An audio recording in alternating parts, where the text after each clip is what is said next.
Think for yourself. Question authority. Think for yourself. Question authority. Welcome to Think for Yourself. Today we have a very special guest. If you want to discuss Christianity, it's very easy. You wait a few months and someone will knock on your door. However, in the oldest surviving Abrahamic religion, there is no sales department, and many of the brilliant leaders within the community are not out there trying to convert anyone else. Luckily, Rabbi Singer is a very outspoken, great guy. He has his own channel, and he is interested in preserving his community, and he is a master of both the Old Testament and the New Testament. He would call it the Torah, of course. And I want to learn today from this man and ask a few questions. Welcome, Rabbi Singer. Thank you for having me. I'd like to start out with things that we agree on. I am a secular man, and we both mostly agree on the New Testament, and that's what a lot of your channel is about going into Christianity. And I would love to get a synopsis to start out with what you think the character presented in Christianity is. The story of Jesus.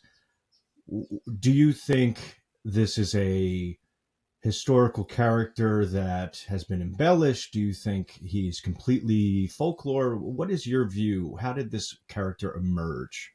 Oh, that's really tough. That's a tough one. It's a tough one because Jesus didn't write anything, and the earliest surviving literature, the letters of Paul, written by a person who never met Jesus. He writes extensively. The church fathers thought that 14 out of the 27 books in the New Testament were written by him. We know now that it's not quite that many, but Paul wrote a lot, but Paul never met Jesus. The Gospels were written anonymously. We don't know who wrote them. The inscriptions, Matthew, Mark, Luke, and John, are later assigned at the end of the 2nd century by Irenaeus, the Bishop of Lyon.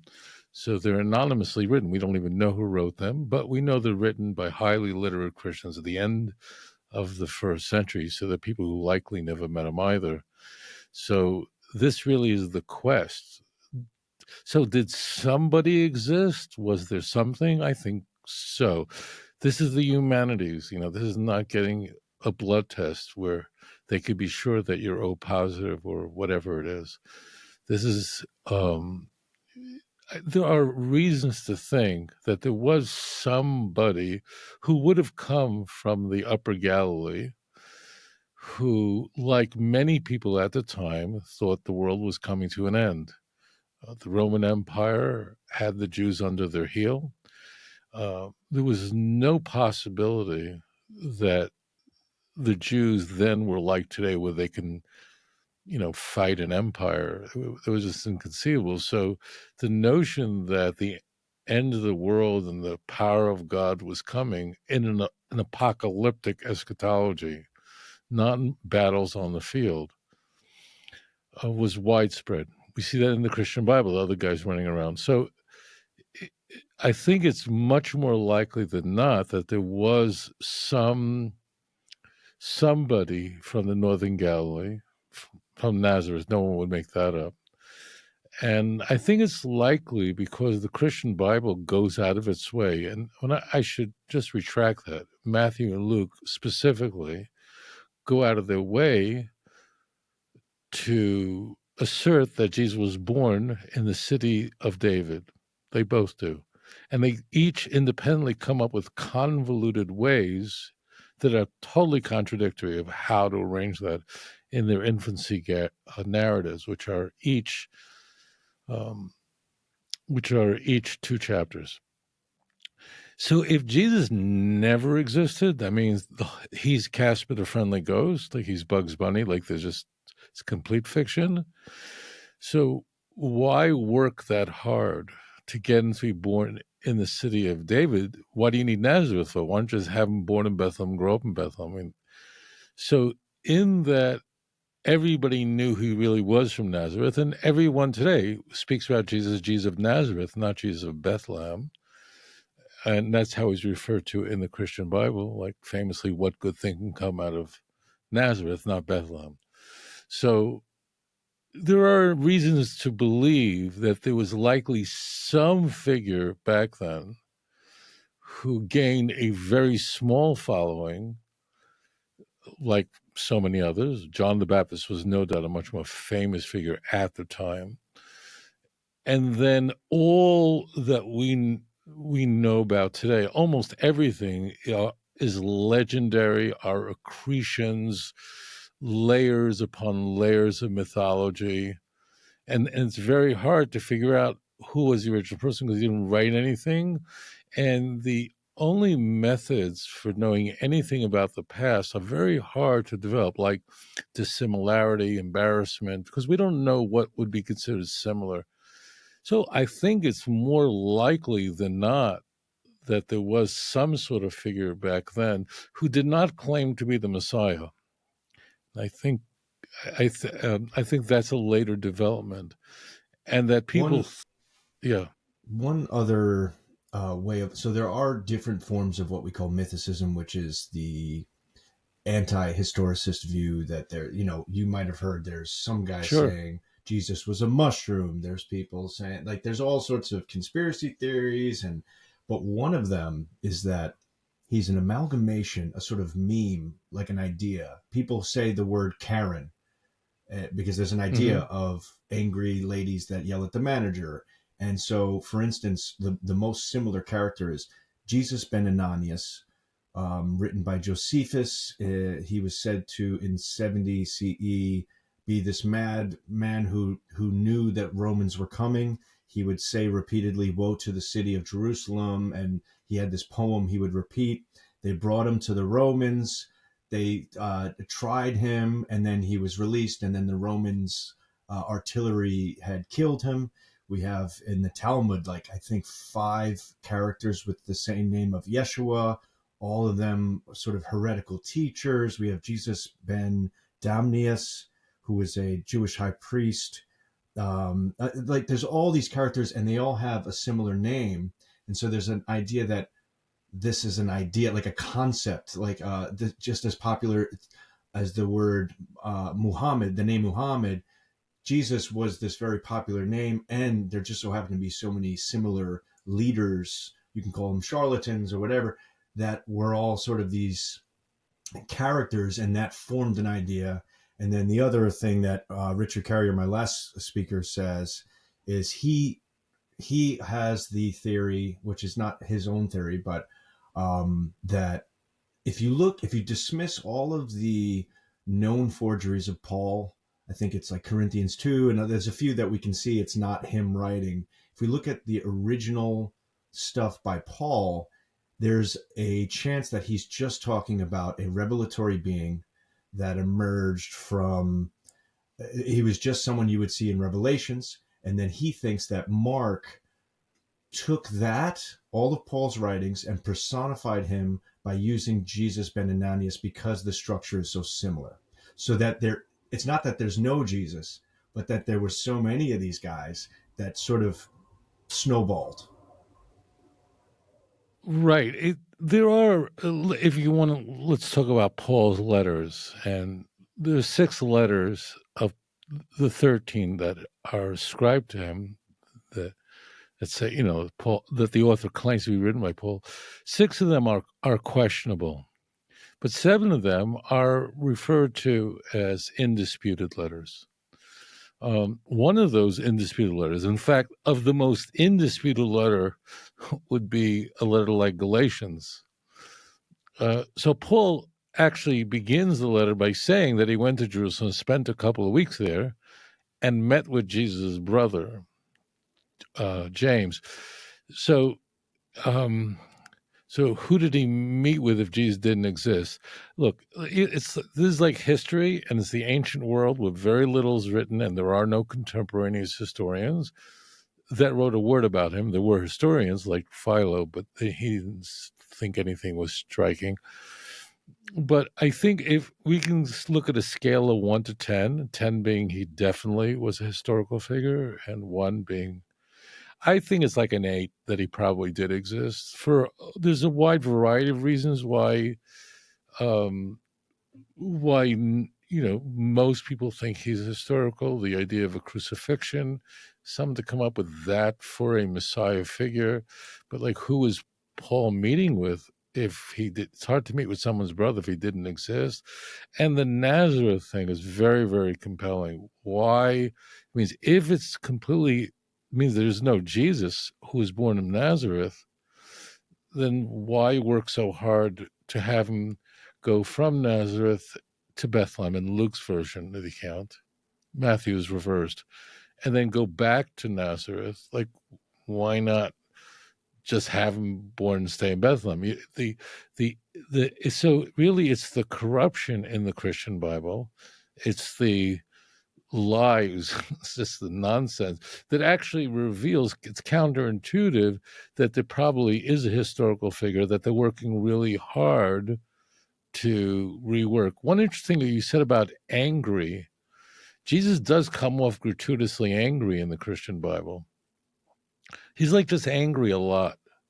He's angry, people don't even know why. It could be that points to something, because it's sort of odd to, but he's angry at Nicodemus and speaks to him like Nicodemus is just trying to figure out what's going on here. And Jesus just is blowing it and going, why are you, like, be nice to the guy. The guy kind of is on board with you, or the leper in a very famous manuscript in the beginning of Mark. But I think it's just more likely. It's like that some hysterical woman would have said, he appeared to me. So I lived in Indonesia for a while, and I remember when a very famous pastor in 2016 died, and all these women, only women, I don't know why, and feminists, don't be angry, but it's Mary's coming to women. Women are seeing these things, typically, women and kids. So I can very easily see that he dies, and then some woman, Mary Magdalene, who we're told in the Christian Bible and Luke had demons, which meant she was probably mentally ill, claims and that's where it all developed. As that would, I think, would be the easiest way to reconstruct what occurred there. And that he never claimed to be the Messiah would work out very well, because it seems in the Gospels, particularly Mark, that Jesus being the Messiah is a secret.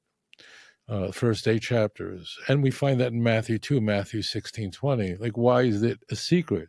And why in Matthew 28, when they go to the Galilee to see Jesus, some of his disciples doubted it.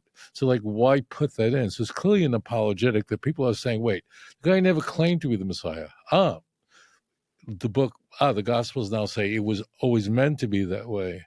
Right. So you Can have you that. Clarify for us laymen what the Messiah was supposed to be, because there seems to be a huge difference between the Christian version of that and what is said in the Torah. Like, what you guys were expecting is not this character, Jesus, the Son of God, that we're supposed to like. Right? The prophecy is quite different.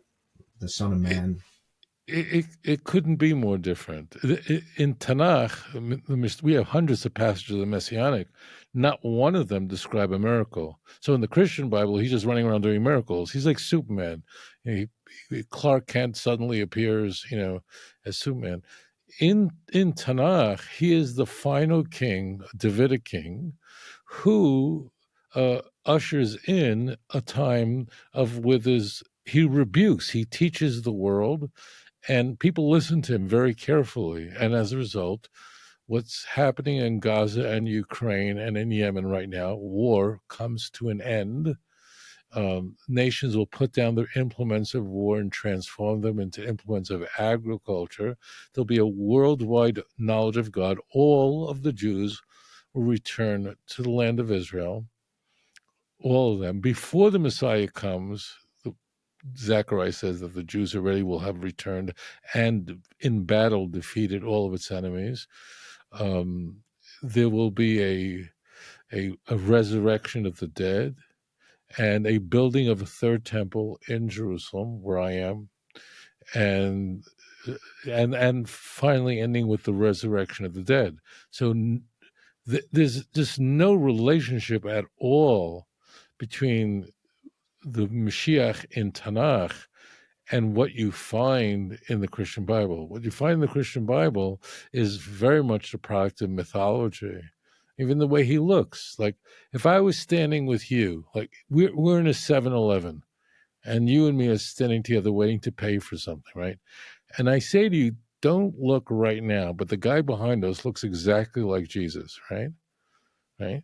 Now, so you don't turn around, but in your mind, you have an idea. What does he look like? He's not a short, fat, bald guy, right? I mean, before you look, you're gonna when you eventually turn around, you're gonna see a guy who looks like he belongs on a GQ magazine, gorgeous hair, no split ends, perfect BMI, looks fantastic, looks like a Viking, not like a Jew. So, I mean, what is that? He looks like Hercules. He looks like all the gods. I mean, they all look that way. So that it's man's futile effort to create God in his image. That's what it is. It has nothing at all to do with the Mashiach and Tanakh. So you mentioned Zechariah. Interesting enough, it goes back to this idea that there are several similar characters in the Joshua the high priest in Zechariah 3:19 describes a vision of Joshua the high priest. Some people say that this character is similar and might have been an inspiration for the embellishments. What do you think about that? Oh, well, you just need to be very specific. What is so like it Zechariah? says yeah. His name is Yahshua. So he's a key figure. He's the angel of the Lord in Zechariah 3. The angel of the Lord restores Joshua. He's a mysterious. The angel of the Lord is this mysterious figure seen as a divine presence or a manifestation of God. Some Christian interpretations view this figure as a pre-incarnate appearance of Jesus, although. So this is all total nonsense. So here's the story. It's a really simple story. And I want to say to the viewers, Zechariah is not the easiest book in the Hebrew Bible to understand, but it's not complicated. This is one of 8 visions. It's really simple. The Second Temple was built with 2 leaders. One was Zechariah, and this is Zechariah. One was Yehoshua, who was the nephew of Ezra, and the other one was Zerubbabel. It's really simple. 2 fellows. One is a priest. One is from the house of David. Zerubbabel's from the house of David. Now, what happens is Yehoshua's son marries a non-Jewish woman. It's really simple. But to find that, you have to go to Ezra chapter 10, verse 18. It's not here. What happens is Satan sees this as an opportunity to accuse Yehoshua. It's really simple. He brings him before God. And that's what it means. He had dirty clothing because he himself was an upstanding, righteous person. However, he had a blemish. That is, he had a kid who did the wrong thing. And God rebukes Satan and says, go. This guy is fine. Take off the dirty clothing, give him clean clothing instead, a proper hat for a priest. There's really nothing complicated. So unlike Eli, who was a much earlier period, that's the tabernacle period, whose sons were corrupt right in front of Eli's face, and Eli was held accountable because he looked the other way, Yehoshua wasn't held accountable. That's the vision. It's a very simple vision. And then God says if you and your companions continue to act in a way that's upright, all's going to be great with you. And that's it. It's not. It's complicated because people read chapters out of context. That people don't like to read. Frankly, they'd rather go watch a movie, and they don't read the text in context. So they have no clue what's going on. It just sounds like a weird story. There's And nothing. your text is much more arduous to read. I mean, the New Testament is cake, it's dessert. It's so. I'm not surprised that you're so easily memorizing the New Testament, because if you can master the Torah, it's very beginner friendly reading compared. Yeah. So, right. So the Gospels, unfortunately, are well written. The character development it's very compelling. They've undergone enormous development. There are books that are hard to understand in the Christian Bible. Like one book is very not that easy. Revelation is just a mix of a lot of stuff. But yeah, this part of Zechariah is difficult. It's not rocket science. It's not like opening the book of Joshua where everything just there are visions here, but it's really simple what's happening here. It's nothing to do with Jesus. But I think for the viewers, I want to make a point. The reason why Christians have to appeal to, so this is Yoshua, the son of Yehotzadok, okay? Totally, it's Yoshua, the son of Yehotzadok, and Yehotzadok was the brother of Ezra. It's really very simple. Nothing to do with Jesus, none of that stuff. Now, why do Christians do this? Like, why are they looking for shadows and think that's an illusion? Why? Because and I know that if anywhere in the Hebrew Bible it said something like God so loved the world that he gave his only begotten son so that anyone would believe in him would not perish but have everlasting life, John 3:16, something like that, just something remotely resembling that, like the Messiah is God's son is going to come, he's going to die and rise on the third day. It's just something like that. They wouldn't need Zechariah 3. The reason they go for these texts that have nothing, totally convoluted, is because they got nothing else. That's why they have to do this kind of stuff. So in the Talmud, there's a theory that people like Paul were trying to obey the part of the Talmud. I think it's Sanhedrin. Is it Sanhedrin? Basically, to tell the Gentiles to obey the 7 Noahide laws, give them something. They're not to be studying the actual Torah, that's forbidden, but provide them some guidance. And so some people theorize that it started out as a sect of Jewish people trying to help the Gentiles. These diasporas were happening. They're in these new places. Hey, Greek guy that I now live next to, here are these stories. And so like people think it emerged with the good intention to obey that part of the Talmud, to tell them, do not worship idols, do not curse God, do not murder, do not commit adultery, do not steal, do not eat flesh. And the Christian 10 Commandments are a little different. They are like, it almost seems like that was the initial intention, and then it ironically became anti-Semitic. I don't think so. I think the 7 Noahide laws are found in Acts 15, but that's because of a major schism in the early church. That's no doubt historical. So in Acts 15, we discover that there were many Christians who thought that in order to be a Christian, now they didn't call themselves Christians, but we're going to do that because it's conventional, that thought if you want to be a Christian, you have to first convert to Judaism, circumcision, everything. So there's an ecumenical council in which it was Peter, Paul, they're all there. It is resolved that if non-Jews keep the 7 Noahide laws, they don't use that term, but you see the laws as you've articulated, don't eat the flesh of that was offered to idols, which Paul is going to just blow that off in 1 Corinthians 8 through 10. Then you're good. That's all you need to do to be if you're not Jewish, to be a good Christian, nothing else.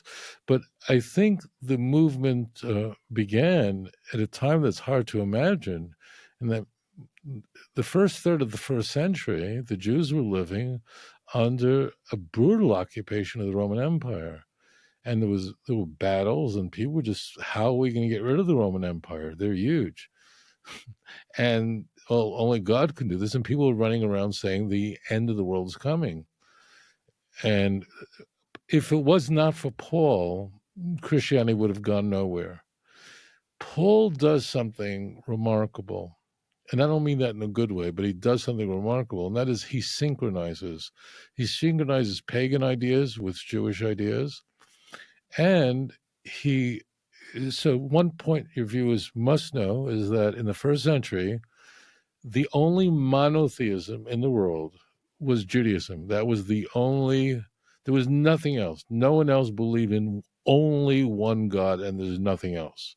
Okay, so Judaism was popular. People were converting to Judaism in fairly large numbers. However, people knew that the Jews were not just a religion, but we were also a nation. And in order to become a Jew, it's not that easy. And to keep the commandments is not the easiest thing. Circumcision is certainly not. So what happens if you're offered the following?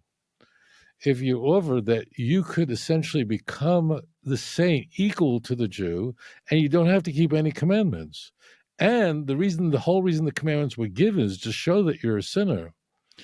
And you're all one in the body of Christ. There is no Jew or Gentile, man or woman, slave or free man. So, wow. So what Paul did was he's bringing Greco-Roman ideas, trying to synchronize it with Judaism, but he's essentially taking away the two stumbling blocks of what may prevent someone from becoming a Jew. Number one, people don't want to keep all those commandments. Today it's very easy to be a religious Jew, but then it may have not been that easy. And number two is you are heir to the promises if you're a Jew, if you just believe in Jesus. So bingo, that's what is his ability, because Christianity is inventing nothing. It's borrowing everything and then synchronizing everything. I mean, the Greeks didn't invent anything besides theater, but they're taking from all over the Levant and way beyond and transforming it into a way that what we know as Western civilization, just synchronizing that all. Paul is going to go with that. And once Paul comes in and synchronizes these ideas that were very attractive at the time, so bang, that would open up floodgates. And that's why his version of Christianity is adopted. That's why Galatians, in a way, is the most important of his books. I mean, Romans and Galatians, but Galatians, he really just very clearly lays all this stuff out. You don't have to keep the law. Don't be an idiot. Just be a good person. Don't get circumcised. That won't help you. And you're in the body of Christ. Bingo, you're set. So that Paul's the guy. Without Paul, he's the number one most important figure, not Jesus. Whoever Jesus was, he didn't do this. Paul did. And then add to that notion, my last speaker actually goes over how some of the things. So, like, there's an example in Mark where Mark takes something Paul wrote and makes Jesus say it. So, like, Jesus is an amalgam of so many characters, including Paul himself. He says something about the render unto Caesar what is Caesar's. Paul says that himself, and then Mark has Jesus say that. And then to add to that, like, the resurrection resembles about 10 other characters in other religions, including the Babylonian goddess Inanna. The taking the wine and bread ritual stems from the Osiris cult, where they would eat a little bit of bread, drink wine. The Dionysus cult in Greek culture, where the wine god, who just so happened to be crucified too, and was the son of the main god. These very similar characters have all been bundled into one. So I agree that there's a lot of borrowed history. It's all synchronized. That's what he's done. And then with an outline of Judaism. It's absolutely the Eucharist, which you refer to, eating the body of the gods and drinking the blood. That's so early. That comes up in Paul's letters in 1 Corinthians 11. So that's, they're basically cherry picking from the pagan world and ideas from Judaism and synchronizing it, and that would take off. That's why I was like, it's why that's a religion that would grow exponentially. And then Constantine makes Christianity a licit and preferred religion, and that was it. Another thing that makes it a very appealing sect is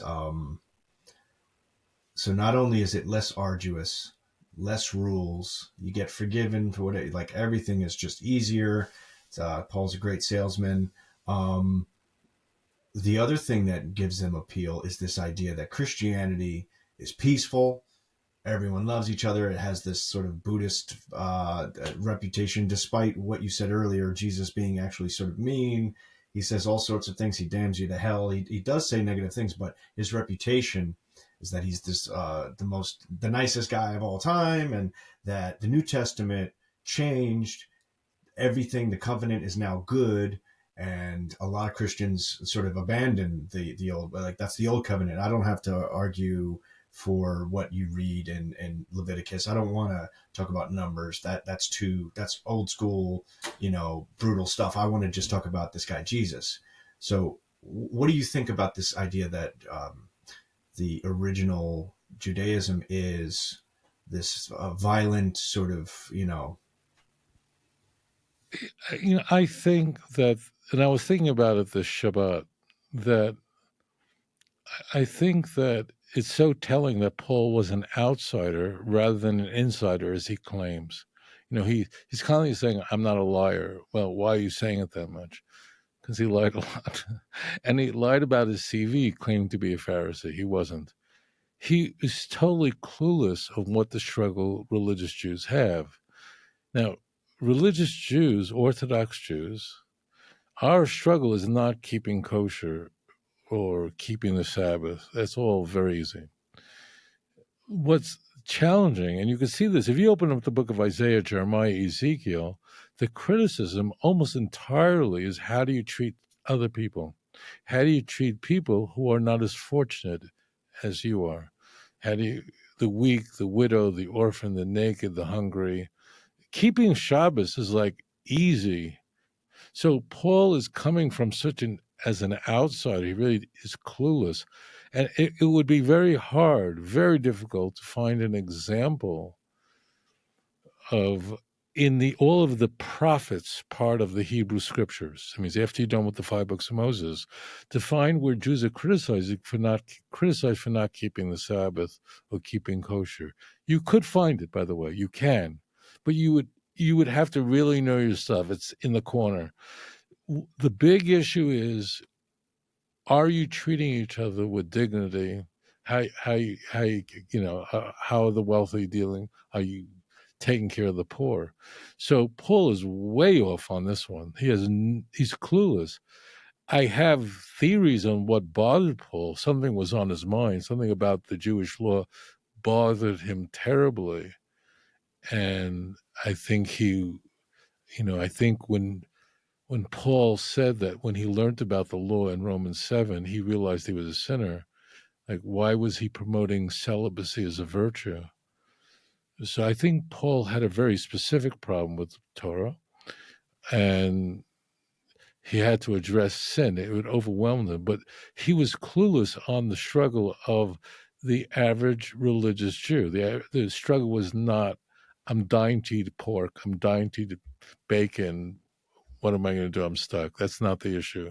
So he's a real outsider, and I think, but he was addressing non-Jews, and that's the world that he was familiar with. He came from Tarsus, a place of Western philosophical reflection. He was clueless.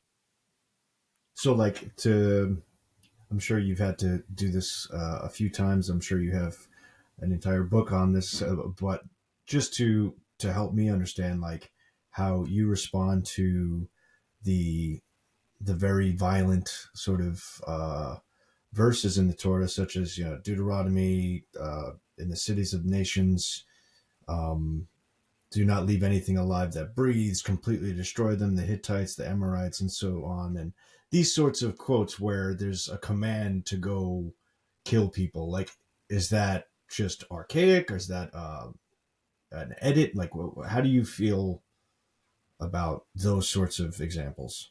Yeah. So first of all, those are commandments for that time and that place only. That means that doesn't apply to anything today. Second, you have to supplement Deuteronomy 20 in there, where these nations are told, there were 7 nations in the land of Israel. that the children of Israel are now coming in, and it's a promise by God, and you have to leave. And in fact, one of those 7, called the Gergoshim, they're gone. They leave skid marks. They're gone. And slowly, now there were great people among the nations that were there that decided they would abandon those ways and mores, like a woman who was a prostitute in Jericho, who ultimately recognized the God of Israel. But that was a commandment at the time for that place, and they had plenty of time to leave. And it seems like many of them did leave, but those who went to war with God at that time, it was the motherload of bad ideas. But it has no relationship to us today. It's not like keeping the Sabbath or keeping kosher, where we're obligated to keep it all the time. It was very specific to that time and that place when the people said, no, we're so you have to have Deuteronomy 20 there. You have to give them days to think this through. The Jews come into the land parted sea. So it was a unique command for that time, not for all time. Okay. And, before the internet, I think the largest book of all time, the Jerusalem Talmud, has a lot of other things that, are even more problematic. But I sometimes wonder, because I get different answers, like some practitioners see it as, it's just this collection of different rabbis' thoughts, and it's not something to, it's just their interpretations. And then there's others where it's like, that's just as good as the Torah. How do you feel? And I won't read, they're all out there. Anyone can read the sort of problematic, controversial Talmudic quotes. But how do you feel about that? Whether it's the violence there, or especially the new thing is people referencing the anti-Goyim stuff. The Goyim is this, and how do you feel about that sort of controversy? Sure. So actually, the Babylonian Talmud is by far the largest piece of literature that we have in the ancient world, much larger than the Jerusalem Talmud. And it's a collection of many things, a collection of people's ideas at the time of medicine. It's not germane to us. What is germane is Jewish law. So the Talmud, so what happens is people who really, really don't like us, so when the Talmud refers to people who worship idols, it's called an akum, which is an acronym for people who bow down to the stars. They just change it for non-Jews. So it's completely not the case. Now, so it's not genetic, you're saying. It's right. So what the anti-Semites do is they just say the Gentiles are Christians, and it doesn't say that at all. It specifically idol worshippers.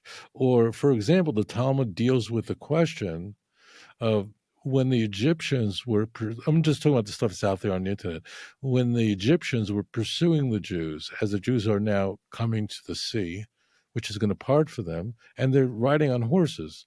So the question is like, where do they get horses from? I thought all the animals died in the plague of animals just get sick and die. Well, as it turns out, if you were like a better Egyptian, you were worried and you put your animal inside rather than leave them outside. So the Talmud then deduces from there that even the best of the Egyptians, who were a little scared of the God of Israel, that put their animal inside the barn rather than leave it out where they'd be vulnerable to the plague, even the best of those Egyptians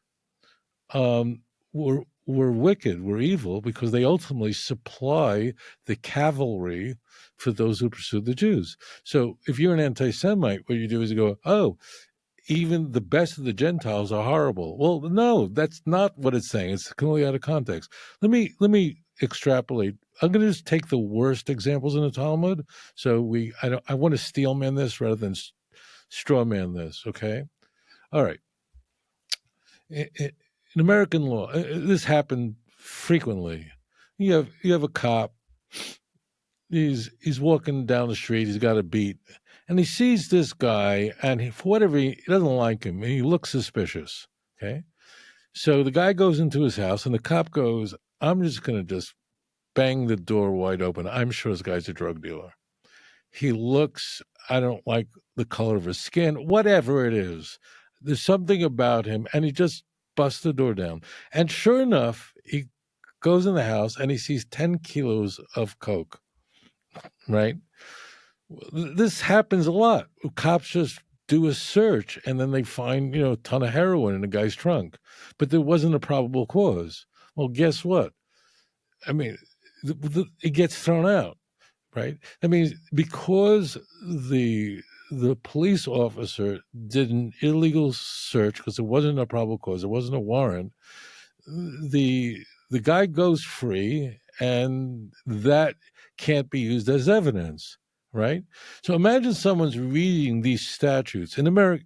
In the United States, this is a very big deal. This is a very, very big deal about probable cause, about having a warrant. You can't just invade someone's privacy on a hunch, right? Okay. So would someone reading out of context say, oh, I guess in New York State, it's a good thing to have cocaine? No, it's not. It's just saying the Talmud is addressing very specific questions about very difficult issues. And going what level of warrant is necessary, what when would evidence be thrown out? But doesn't mean that the Talmud is saying it's a good thing. It's just saying, or for instance, a girl who's less than 3 years old, the Talmud is making a medical statement about her that her hymen, if it was damaged, would regenerate. Okay. So if a hymen of a girl who's under 3 years old was damaged somehow, it will regenerate, which it will. Children can get huge cuts. This finger of this hand, when I was a baby, was almost completely cut off. My mother went to the hospital with just hanging on by a piece of skin. And they just, I don't know, they sewed it together, and now you can't tell. So the Talmud is simply saying that it's like nothing happened because children, their bodies regenerate. Well, if you're the Grand Wizard of the Ku Klux Klan, you're going to go, oh, the Talmud is advocating pedophilia. No, it's not. It's just making a medical statement. The Talmud is enormous. The Talmud, it contains within it some of the greatest works of morality known in human history. It contains the oral Torah. It contains opinions. Now, one thing in Jewish law, like people who study constitutional law, they're not just interested in what the opinion of the Supreme Court, like let's say a case is 6-3. They also want to know what was the reasoning that the dissenting justices used. So every opinion is recorded, both those that are accepted and those that are not, because it's not the majority opinion.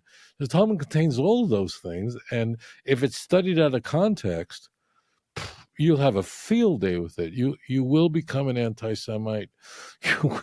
You can believe anything you want to because you're reading these texts out of context. Like in American law, you'd think, well, if you can't lock a guy up for having 10 kilos of coke, well, maybe, I mean, coke.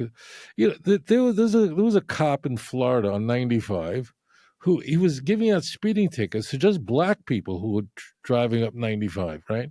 So eventually they realized every single guy the guy pulled over was black. Now the black guy was speeding, right?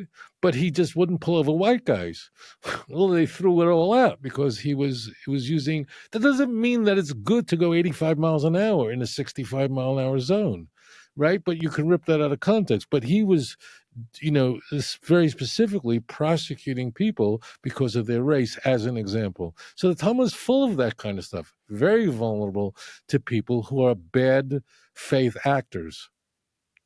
Yeah, and with today's technology, I mean, it used to be a rabbi with your job in the 1800s would never have to answer for any of this because, I mean, even if I could read the Talmud back then, I wouldn't have the internet to just give me top 10 most controversial Talmudic, it's a new job for you to have to answer for that. So I'm impressed that I'm thankful that you do have answers for that.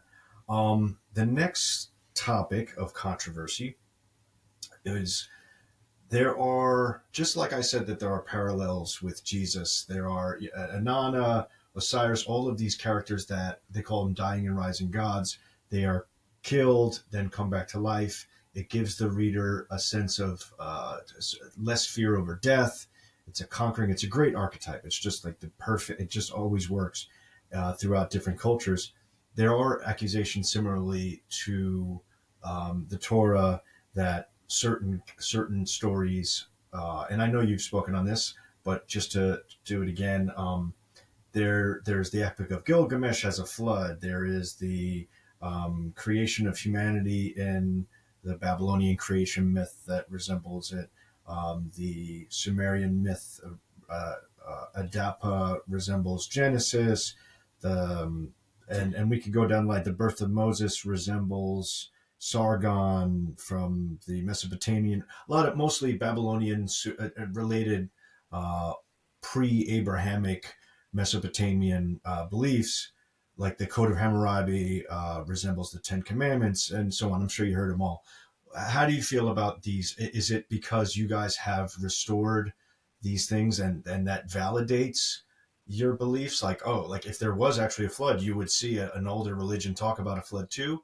Of course, this is like such a no-brainer. It means if 9/11 really happened, let's say in 2,000 years from now, so people would go, well, we see this 9/11 event described in all sorts of literature.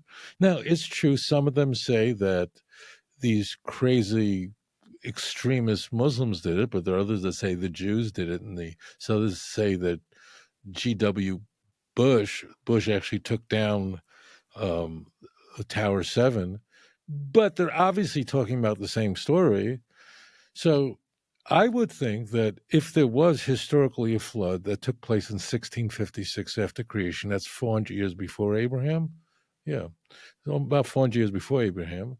If there was no other mention of a flood with one family being rescued, now the stories are not identical, but the thing that there's a massive flood, a cataclysmic flood, a family survives on a ship. If we didn't find any other corresponding story like that in other literature, I'd say we've got a problem. In that almost every culture in the world speaks about obviously the same story, that points to the historicity of it. Yeah, of course, we believe that our version of it is exactly correct, and they've got it a little bit messed up, and that's fine. So I don't even understand why, like, of course, Noah knew that it was a bad idea to murder, and that you would have codes, for instance, time of Abraham, who lived, again, about 400 years after Noah. So, I mean, Abraham was born, let's say, in about the year 2000. So of course, it was known that it's a very bad idea to kill somebody because you had Cain and Abel and everything else. And why would the flood occur? Because they were raping women and killing people. I mean, so it happens to be, I don't know, there's really an easy way for me to explain this. I mean, these tablets, many of them are younger than the Torah. It means they're let's talk about the Gilgamesh tablet that's describing an event that's 4,000 years, that's putatively 4,000 years old. But the actual physical tablet is, let's say, 2,700 years old. So the actual tablet is 500 years younger than the Torah, which is about 3,300 years old. So I could, if I wanted to, sort of be like, just sort of fight this like a boxer, go, well, they knew about the Torah that was very accessible, and then they made a story up like it, but I'm not going to do that. It's not necessary. I mean, so you have to be very careful when you say the characters are portrayed to have lived during this time. But how old is that tablet specifically? What is the tablet dated to? Very frequently, the tablet is not 3,300 years old, which means the whole argument collapses. But I want to steelman this and concede it all and go, well, yeah, of course they knew. Now, the Code of Hammurabi there are some similarities, but there are quite a few differences between Jewish law. But let's just concede it all for this sake. Noah was righteous in his generation. Well, What did he do to be righteous? There were the commandments that are pre-Sinaitic laws. So this is all really simple. One thing I actually stumbled across, it's funny, as a secular, you can call me atheist, sometimes when I'm researching things with my intention to have my narrative, which is what we all do when we're researching, I have my set belief or lack thereof, and sometimes I get something I'm like, oh, that's not what I wanted. I actually have something to offer if you haven't already seen this. So when I was looking, I wanted all of the similar fables from other religions to demonstrate, oh, look, see, it's in this one, therefore. And then I come across the fact that in the South American, Mesoamerican, which are completely separate, isolated, they have the flood myth. And then a lot of people, like a sort of Jungian Jordan Peterson guy, might think, oh, well, that's part of the collective unconscious of humanity, and there might be some other reason for that. But I got to say that doesn't fit my idea. I'm like, it almost goes full circle to where it's like, oh, now there's too many flood myths. There's no way that the Incans and the Aztecs stole from Babylon, and so, and then there's a part of me that thinks like, there probably was a flood. I don't think it was precisely accurately described in any of these religions, but I don't doubt that there, like even scientists say that there was an ice age, there was huge cataclysmic fluctuations of the sea level, and so that makes sense to me that there was some intrinsic value to this story. Yeah, the only thing is the stories are too similar, and you have to ask yourself the question of, in that we find a cataclysmic worldwide flood, one family saved from this flood on a ship, and then they do get different in many different ways. So that would be consistent with a historical event rather than one that's made up. You're right. And Judaism is unique. Moreover, I'll just share this with you, that for us, what's most important, the gold standard in our faith, is predictability, that the Hebrew Bible was able to make predictions about history. And like when Einstein made predictions about things that were that were counterintuitive, that things that you could not see had a gravitational pull and affected the reason why planets move in an odd way. And they had to wait for years when there was a solar eclipse in order to confirm what Einstein said earlier was actually accurate. Well, Judaism is very much about the predictions in Tanakh that the Jewish people are an eternal nation. We would be exiled from the land. We would suffer greatly in our exile, but one day we would return. See, in the Hebrew Bible, you'd be very hard pressed to be threatened with going to hell or going to heaven. There is the resurrection mentioned, but very rarely and not a threat. But the Torah is filled with predictions about a nation that, despite vicissitudes, everyone would hate you, everyone would exile you. When the King James Bible was published in 1611, there were no Jews in England. They were expelled long before that. So what we're saying is that the book has made predictions about history, about things that no author could have known. And we appeal to the world to notice the people of Israel, the restoration of the nation of Israel, the promises, and that it's that predictive quality. You may not know how. Like when they figured out that cigarette smoking is bad for you, they didn't know why, but there were scientists who saw, whoa, people who smoke seem to be just dying, and it looks like it may not be a good idea. So Judaism is saying we may not, I'm not God's manager, I'm a salesman, but just look at history, look back, and that's the language of Deuteronomy 4, and you see that these predictions are just counterintuitive. That Persia would be identified by Ezekiel. Persia was a benign empire at the time. Cyrus was a nice guy to the Jews. He was kind of like a Donald Trump figure. But Persia is ultimately going to be arch enemy at the end of the days. Where do they get that from? And that's what's very compelling to people, is the nature of the Jewish people and the predictions about us, and here we are today. Speaking of the Persian group, so there is another theory that when the Persians had conquered Judea, they heavily influenced the religion.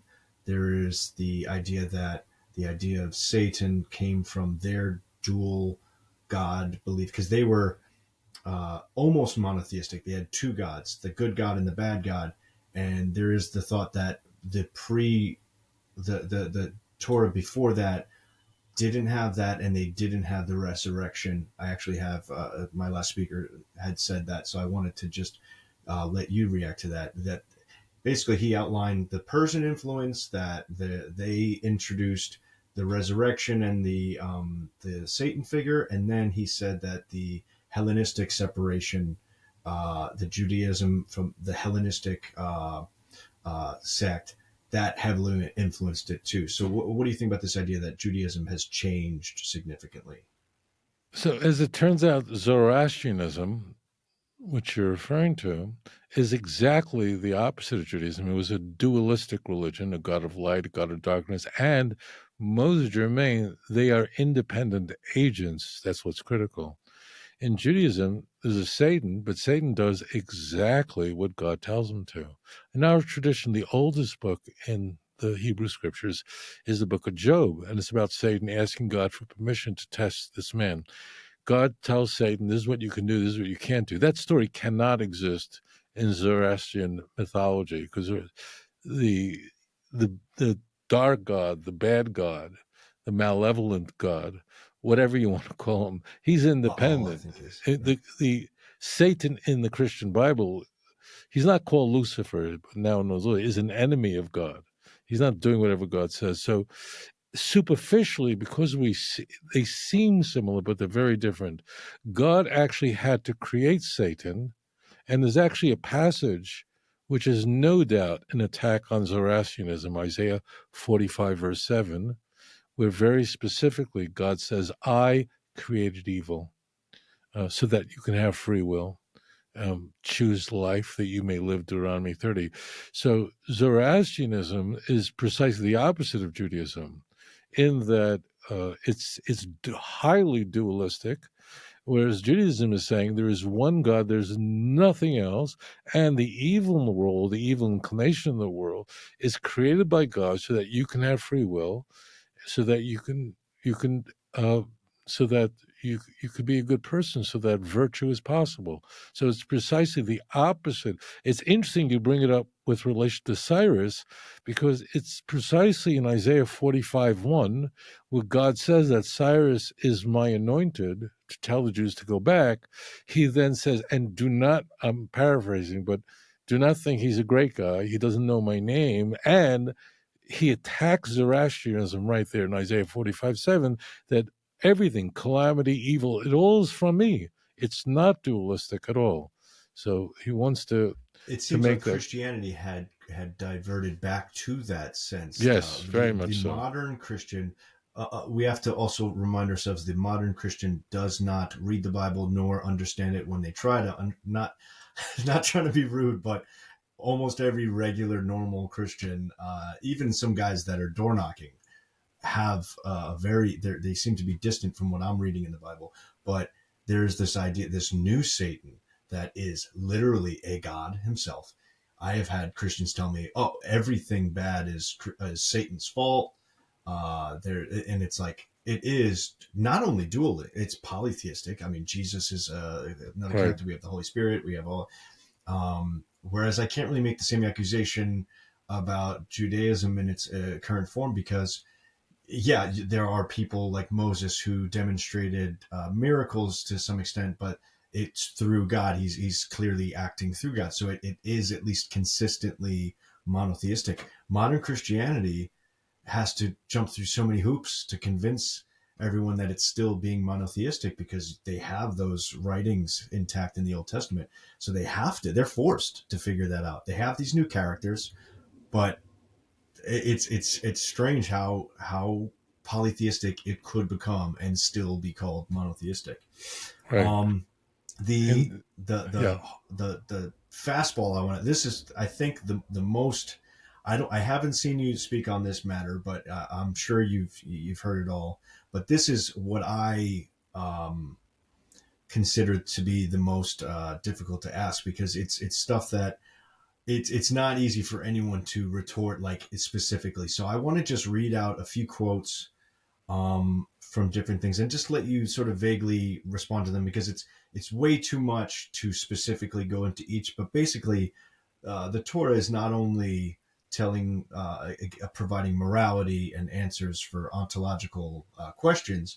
It also is a history book. It provides the history of your people, and um, so there are obviously a lot of archaeologists and scholars who argue against those historical things. And so I'll just read a few quotes, and then you can just I'll let you go and respond to them all. So Thomas Thompson: biblical narratives are not historical accounts, but theological constructs shaped by later communities to provide identity and continuity. There is no evidence that Abraham, Isaac, or Jacob ever lived, nor is there any evidence that the Exodus or the conquest of Canaan, as described in the Bible. Israel Finkelstein, archaeologist, said something similar. The biblical story of the conquest of Canaan by Joshua is a later ideological narrative. Archaeological surveys show no signs of widespread destruction or sudden cultural change in Canaan during the late Bronze Age. William Dever said the patriarchal narratives are not historical. They reflect later traditions and theological agendas written long after the supposed events, and so on. And there's DNA evidence from, I think there was a study in 2020 where they were saying the pre-Bronze era skeletons they found in this special tomb in Israel were matching the current native, like people today in Israel seem to have similar DNA to people found prior to the supposed Exodus. So they're saying basically that they were always there, but there was a sect of people that decided to say, no, we are special because we come from Egypt and we came here. But these people are most of the consensus is that they were always there. They're literally native to Canaan. And how do you feel about these sure. claims? So the Torah is my family album. It's a story about my family. I'm a Kohen. Aaron, the brother of Moses, was my great-grandfather. There are hundreds of thousands of Kohanim priests alive today. The study is in Kohanim have a unique Y chromosome that goes back to a common ancestor because we're all descendants of Aaron. So for people to ignore something so simple that, the Judaism is, I'll say this, but I'm going to get pushback. We're the only ethno-religious group in the world. The Druze are kind of like us, but not really. But that's a story of our family. And at the University of New Mexico, they were able to take Kohanim as an example and find that we have a common ancestor. One other point I think should be made. Archaeology, if archaeology is a hard science, right? Why do they argue with each other so much? Like, why is there so much disagreement? I mean, is it like there's no one who's saying that cigarette smoking, no doctor saying cigarette smoking is good for you. Well, the reason is that archaeology, as one famed archaeologist said, is like having a 1,000-piece puzzle. All you have is 3 pieces and no picture. And what you see, you have almost nothing is left from the Bronze Age. We have almost nothing. Like, imagine taking a blank page, which represents all of the literature that existed 3,500 years ago, right? How much of that is with us today? If you could, with a pen, draw a circle, you wouldn't even be able to make a dot. That means we have almost nothing left. Almost nothing survives, because nothing would survive if it was on organic material. Nothing. If it was written on papyrus, it was written on parchment, vellum, It would be gone. It would never survive. The only thing that could possibly survive if it was chiseled into stone, and somehow we actually do have the oldest part of the Torah, the oldest surviving section of the 5 books of Moses, did survive, and it's about 2,700 years old because it was etched into silver. It's called the Ketef Hinnom, and it is on display at the Israel Museum. That's first temple period. With all these guys running around that the Torah is, 2,500 years, we have a segment of Numbers chapter 6. We have it. So what is really going on here? Because what archaeologists are doing is they have a dearth of information and they're trying to reassemble it. That explains why, I'm not going to mention names because I don't want to get sued, but that's why you have the same characters in archaeology who are very are minimalists and are just routinely attacking the historicity of the Torah. And you have these whole other archaeologists that are interpreting the same material and are saying this demonstrates the veracity of Torah because they're just reinterpreting the very small amount of literature. Like, why is it the same? If this is really a science, and it's difficult because all these people are called doctor, they have PhDs in archaeology. So we're used to going to the doctor, and if God forbid we ever had to have a test done and sent to a pathologist, God forbid, we really want to know that the guy is sure that it's negative or positive, whatever it is. So this is not the same thing. It's not like they know, but what rather we have in view is people that already possess a worldview. And then they interpret the very little information that they have in a way that fits their pre-existing worldview. And that's why you have this one person who's a PhD, and he's always coming out with ideas that the Torah has it wrong, and you have this other archaeologist going, no, this demonstrates the veracity of it. Are they liars? No. They're just operating out of a worldview, and that's why you have newspapers, right? We know some newspapers have a certain worldview, and that's why Kamala Harris is portrayed in one paper as though she's a genius, in another paper like she's a babbling idiot. Well, which is it? They both graduated Columbia School of Journalism. It's because they have a different worldview. We know that. This is transparent. So that's what's happening in archaeology. This is not like we have like 20% of what was written. We don't. We have just almost nothing. And people are just trying to reassemble it and say, we know. You don't know. You could say that it's consistent with this or this, but there's just too little sample size. The only reason we have Qumran, the material, is because it was the perfect place. Meaning, it was hidden away in caves in the Dead Sea, where the temperature just doesn't change. It's desert. I've been there 100 times. It's not that far from where I live. It's just always the weather's the same. It's dry. It was in a dark place, and that managed to survive 2,000 years. But it was a perfect, good storm that preserved it. No one found it until the 1940s.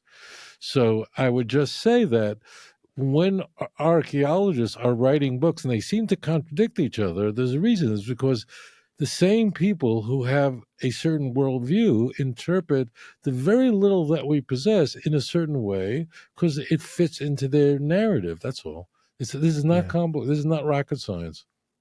So one thing I want to remark is, as a non-religious person, I used to be a Catholic as a schoolboy, and growing up and seeing all the chaos that's involved right now with different Abrahamic beliefs and whatnot, there is this notion in my head when I see the quotes that I've given you, and it's very easy for me to attribute the chaos, the violence to these writings, whether it be what I see from Islam, Christian terrorism, and neocon politics, and all these different people that I think it's 60% of the planet have an Abrahamic belief.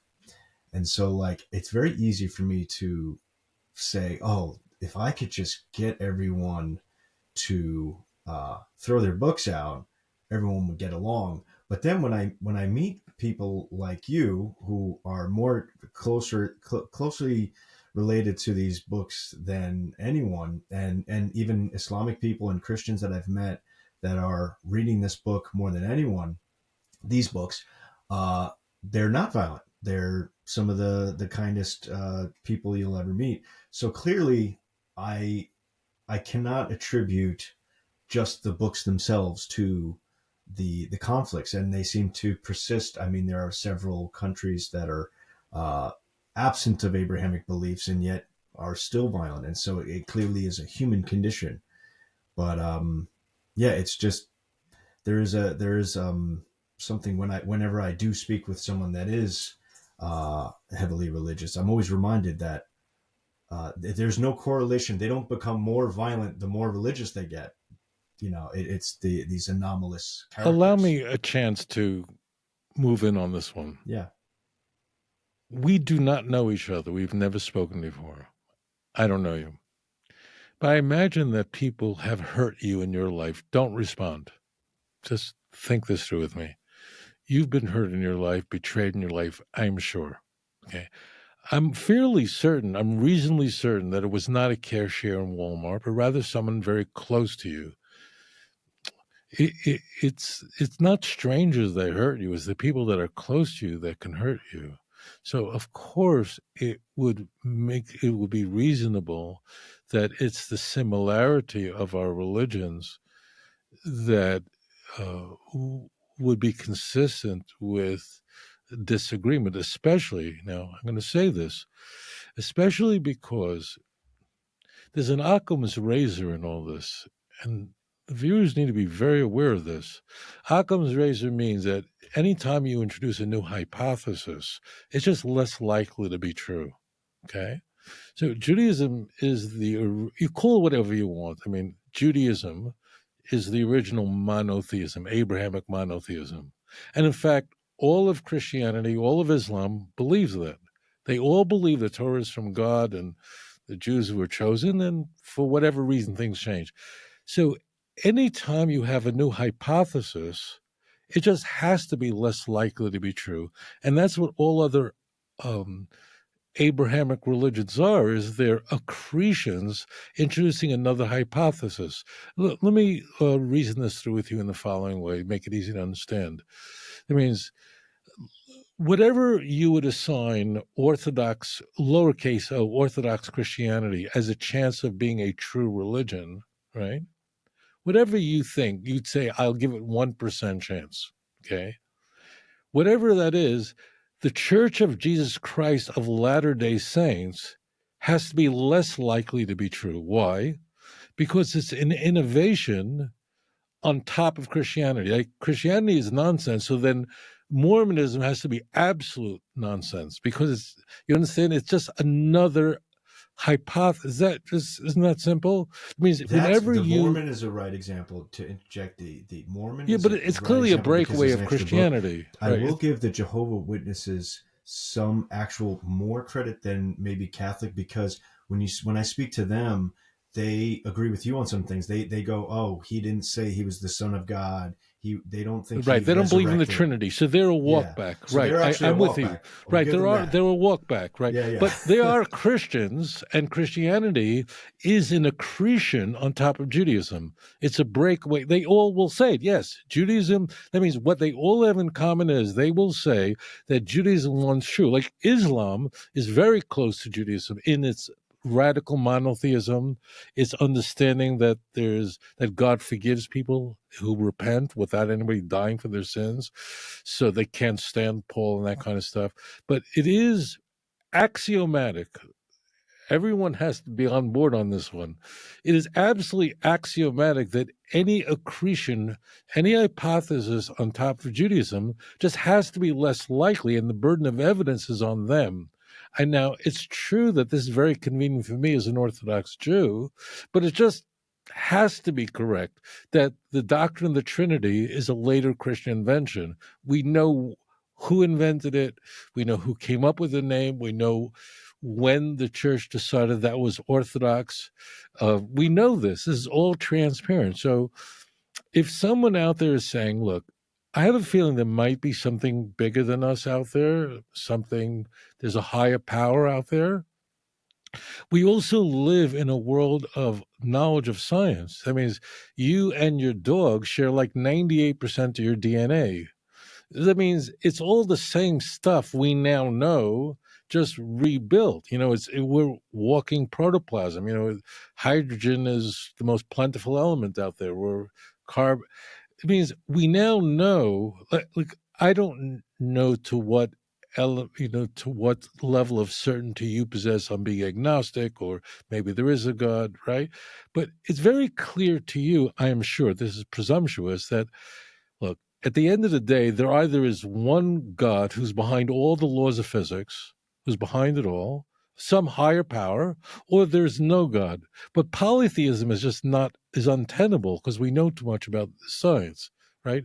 No matter where you are on the scale of, right? Does that make sense? So to me, although I believe there's no creation, I don't bet that there is a singular being that created everything.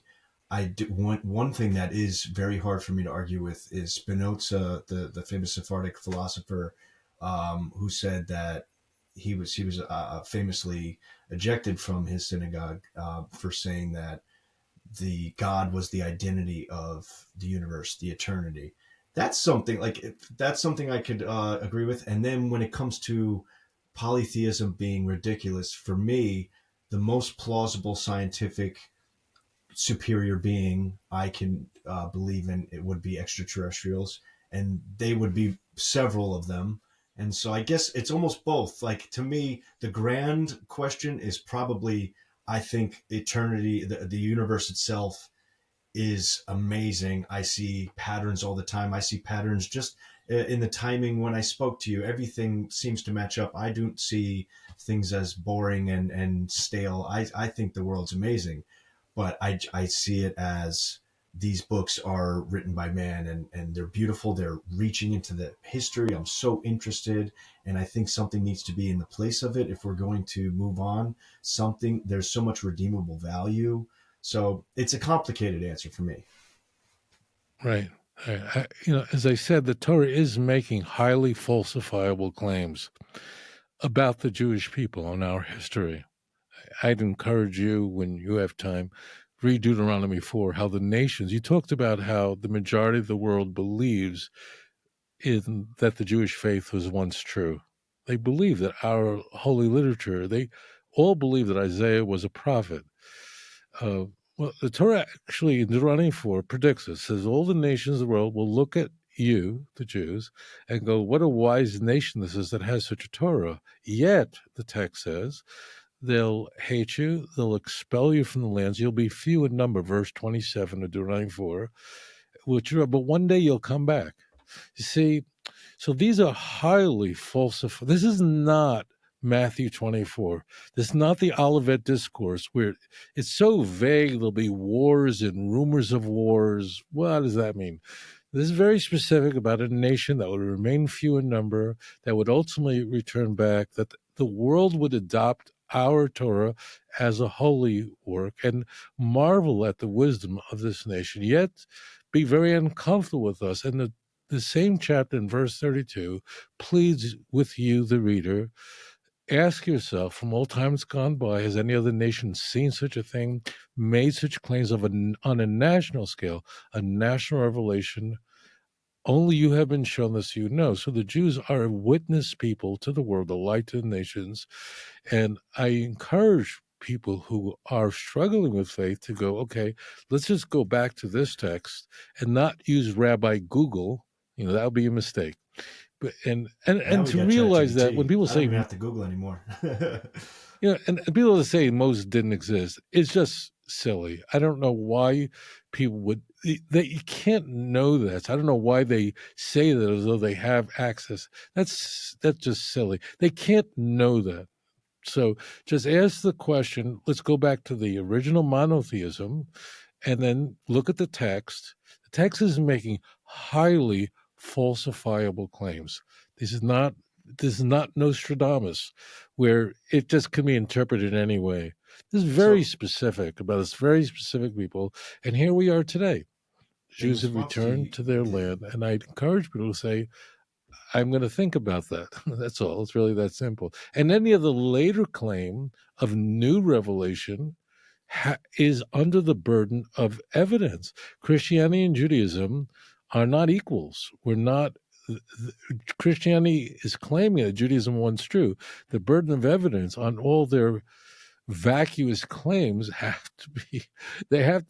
That's a fantastic claim that there's some new covenant. Well, the Torah says you can't add or take away, Deuteronomy 4:2. So I do agree that you have the advantage over anyone offering new scripture. Yeah. I think there's two things I would react to. So there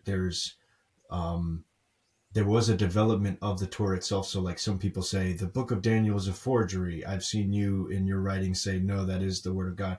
So there's people that say like, oh, well, this part is the newest part of the Torah. Why isn't that dismissed? And then before that, if we reach even further back, there is evidence that of the pre-Jewish belief system, Yahwehism, and the Babylonian religion. We already went over all the similarities to that. People say, well, there was a pantheon, which actually the Torah, this isn't a surprise, it actually talks about the older beliefs in the Torah, such as Yashara, the goddess, who had all these idols that the Torah says to go out and get rid of these idols that people worship. And so people might say, well, there's an older pre-Abrahamic belief. I don't know if it's pre-Abrahamic, but pre-Torah system.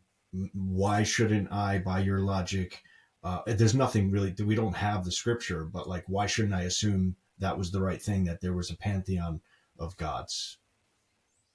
Yeah, but they're straw manning this. That means no one claims that prior to the Torah, giving the Torah, there were no monotheists. So they're attacking a shadow, a ghost. It means Noah was a righteous person who very much knew what the Torah said. For example, I plead with the viewers to read Genesis 6 and 7, where Noah is told, take two animals, male, female, bring them on the ark. We talked about the flood earlier. But he said, of the clean animals, take 7, because you're going to bring sacrifices later. Well, that means Noah knew about the law of Moses, knew about Leviticus 11 long before it was written.